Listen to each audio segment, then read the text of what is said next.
Hey guys, welcome to my channel. My name's Jin and I am 29 years old, and some of you guys might already know me if you've already been watching my channel, but I just wanted to talk a little bit about starting my journey to become debt-free. So I'm pretty new to this, I guess, but I kind of mentioned in a previous video that I am starting to get a little more focused on my budget, and so I wanted to talk a little more in depth about it with you guys. So just to start out, I went to college and I majored in Spanish and French, so I have student loans. I believe my original amount on my student loans was like $14,000 maybe, and I've got it down under $10,000 now, which is great.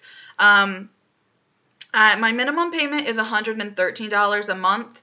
I've been lucky, honestly, that I have a lot less student debt than a lot of people I know. So it could be worse, but I definitely wish I didn't have any student debt. And my current balance on my student debt here, I've got my spreadsheet, my budget spreadsheet open. Currently, my student loan balance is $9,056. So, sorry, my dogs want to go outside. If you notice a big mess of fluff behind me is because my dogs destroyed one of their toys today. I have 3 dogs, so that's slightly relevant to my financial situation because having pets is not free and not always cheap. I've definitely had to shell out money for dog emergencies in the past. But so my student debt is about $9,000, and I also took out a loan when I had to buy a car a couple years ago, and thankfully my car loan is almost paid off. I believe the total cost of the car was somewhere similar to what my student loans were. I want to say it was maybe around $10,000. It's a 2009 Volkswagen Jetta, so it's not a fancy new car, but it's not an old junker either. But I'm still paying it off. I owe about $1,800 more on that car, I think. So, oh, excuse me, no. I owe $1,200 on it currently, so I've paid off a little more than I gave myself credit for. But recently I've been really focusing on paying off my car early. I don't know why this was never something that occurred to me until very recently, to focus on paying off debts early. I think it just is kind of ingrained in us that people have loans, people have debt, and that's part of your monthly bills to survive. And I've just decided recently, like, I don't want to live like that. I don't want to have a big chunk of my income have to go toward paying off debts every month. So my car loan is $220 a month is my minimum payment. So really, my debts are not that bad compared to some people. But I'm also a single woman living on a pretty small income for a college graduate, and yeah, that makes it difficult. I just bought a house, and I actually bought my grandmother's house, so we were able to work something out in a way that I can afford the house, because if I were to buy a house of this value on my own with a mortgage, I would definitely not be able to pay that mortgage. So the cost of the house is $160,000, and it's set up on a land contract that's a little bit complicated, but will allow me to be able to afford to buy the house. I had been living with my mom for the past, well, I guess basically since I graduated high school, on and off. My first year after graduating high school, I lived on campus about an hour away from where my parents lived, where I went to high school, and then I transferred to a university that was closer to home, so I was able to live at home with my mom and save money that way. That is probably a big part of why I don't have as many student loans, because I know a lot of students take out loans that they actually use for living expenses. I also worked through college. Most of the time I was in college, I was working. I was working full-time my senior year of college, so I definitely was not just partying and hanging out all the time, so that helped as well.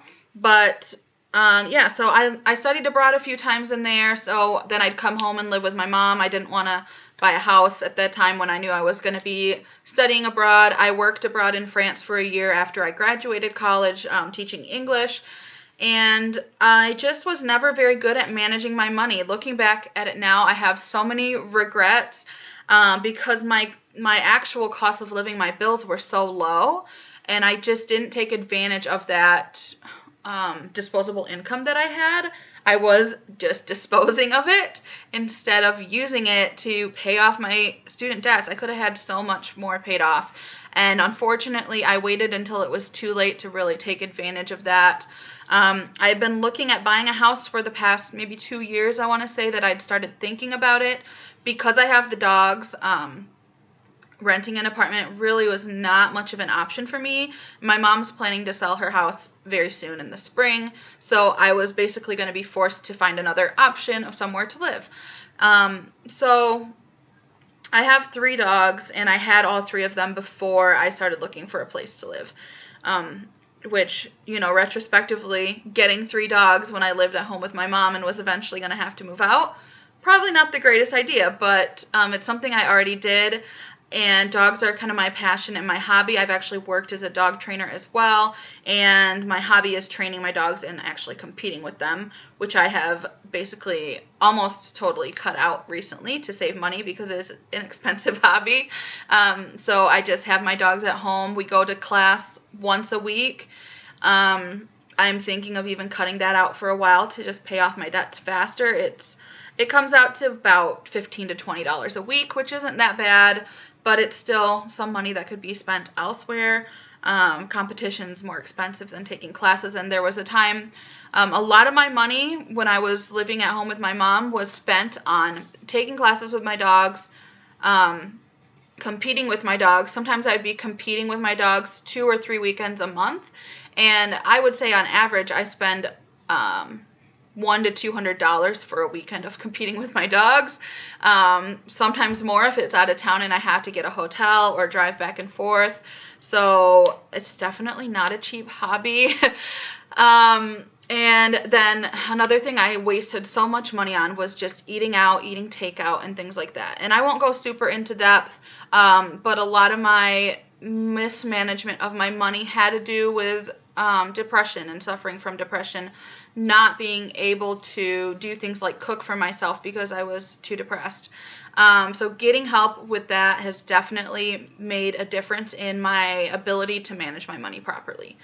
And so basically when I decided to start getting serious about buying a house, I started analyzing my finances a little bit, and I realized there is no way I could afford a mortgage and there's so many things you have to pay when you buy a house that I wasn't paying at home. I wasn't paying utilities. I paid my mom $100 in rent a month, which is super cheap, but she was my mom, so she was gonna not charge me an arm and a leg to live with her.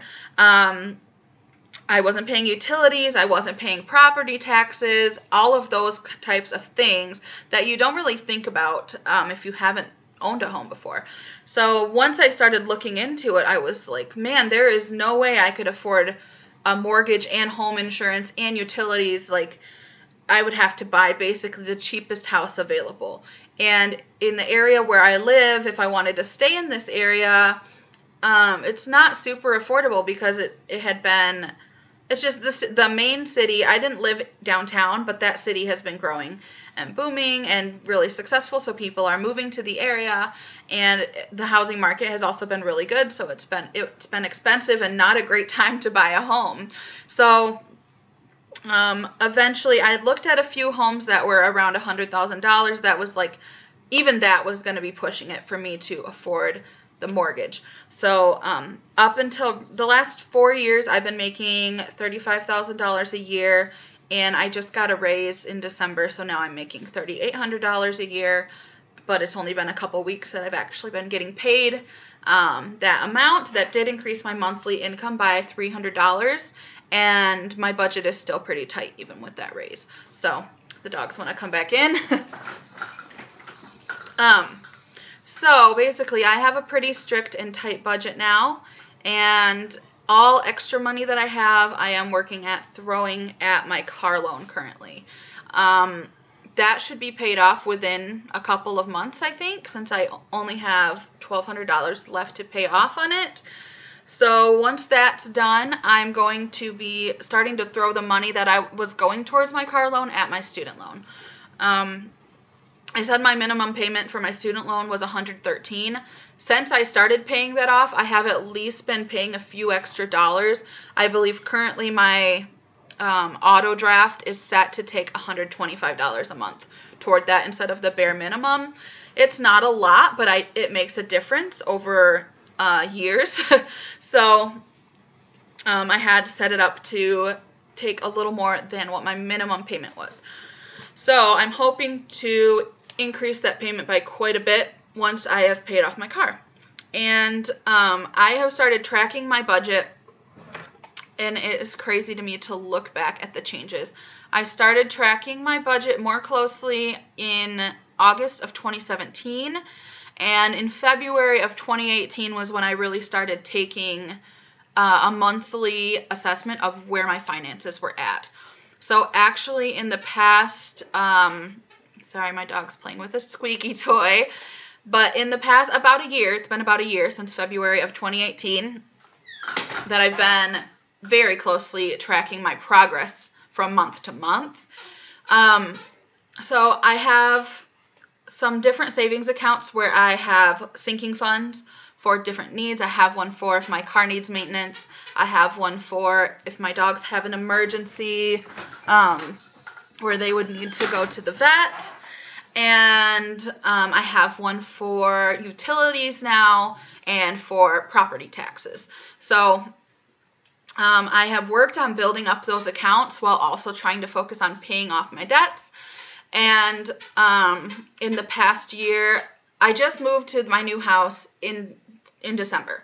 So I had a year where I was still able to take advantage of not having to pay a lot in rent or house payments, not having to pay all of those costs that come with owning a home. So I tried to take advantage of that as much as I could over the past year. So in February of 2018, between all of my savings accounts and my checking account, I had $1,500 in there.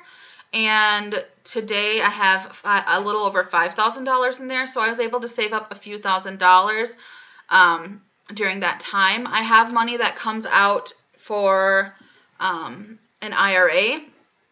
And my IRA has not grown a whole lot. But I also had money coming out to put in stocks and bonds that I was saving to buy a home. So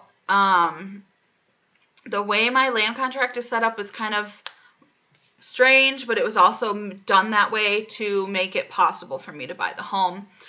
And so I had an initial small down payment of $2,000. And 3 years from now, I will make a larger down payment of $20,000. So in my savings for that, I had $3,000 set aside in February of 2018, and I grew that to almost $7,000. And then I used $2,000 of that to pay for my down payment of my house just recently. And so that's kind of where that was at. So that's a total of like $7,000 that I managed to save up during the past year. And then for when I look at my debt, my car loan balance a year ago was $5,500, and today is $1,200. So that's, I'm not very good at math, but that is what, $4,300 that I've paid off on that. And my student loan balance at the start of the year, this is kind of crazy. My minimum payments have been $113 a month. My balance at the start of the year was $9,994, and now it's still $9,056. So I haven't even paid off $1,000 on that, but I've been paying $125 a month for 12 months. That should be $1,500, but with interest, the interest rates on that are not great. So I really want to focus on getting that paid down this year once I get my car paid off. But overall, I feel like I did a pretty good job of increasing the amount of money I have saved and decreasing the amount of debt I have. So I'm in a bit of I have started to kind of follow Dave Ramsey and learn more about what he recommends. And I know that he really recommends just paying down your debts before you start saving. And I kind of struggle with that because I need to save for that large down payment. So that's where I'm kind of a little bit torn, I guess. If I do not have a $20,000 down payment in 3 years, I'm going to run into some real issues with not being able to pay for my house. So unfortunately, I do need to prioritize that, or I'm going to have to find another housing solution in 3 years. And this house, besides the fact that it's my grandmother's house, actually is a pretty ideal home for me. The location is good. It's not right in town, but it's not so far removed that it is remote. And the layout of the house is quite nice. It's not way too big for one person, but it's not tiny. If I ever wanted to have a family, I could do it in this home. There's 3 bedrooms, so it could, there could definitely be room for a family if I wanted to have one eventually. And yeah, so I like this house for long term and not just as a solution because I'm desperate and only option was to buy my grandma's house. So that's just a little bit about my situation. My credit score is very good. I have been lucky to avoid the trap of credit cards. I do have a credit card, but I 100% of the time when I use it, pay it off immediately.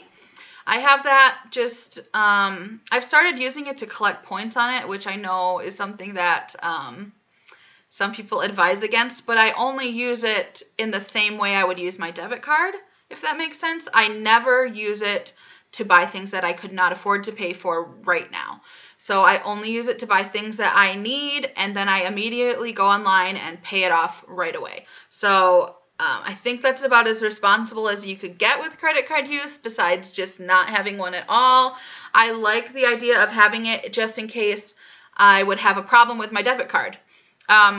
I had a problem the other day where there was just a problem with the bank and my credit card wasn't accepted, so I paid with my debit card. So if there was ever a problem in the reverse, I like having another option for payment just if something happens. And I have a couple of regular payments set up that go to my credit card. That way I'm not as much at risk of overdrawing my checking account and getting a fine for that. So, yeah. So I do have a credit card, but I don't have any credit card debt, and I have never had credit card debt. I have been regularly paying off my student loan payments since I graduated college, and I have been regularly paying my car loan payments since I bought the car. So I haven't missed any payments, haven't defaulted on any loans.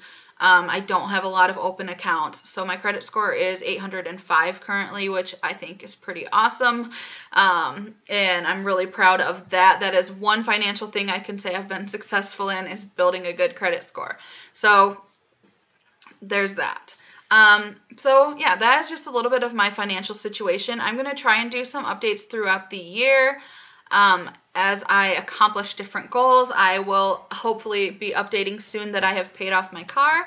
And I would love to hear a little bit about anyone watching about your journey to be debt-free. Have you already accomplished your journey, finished it? Are you just starting like me? Have you paid off some of your debts already but still working on it? All of that stuff, tell me in the comments how it's going for you. And I will hopefully update you guys soon. Thanks for watching, and let me know if you'd like to see more budget-related content. All right, bye.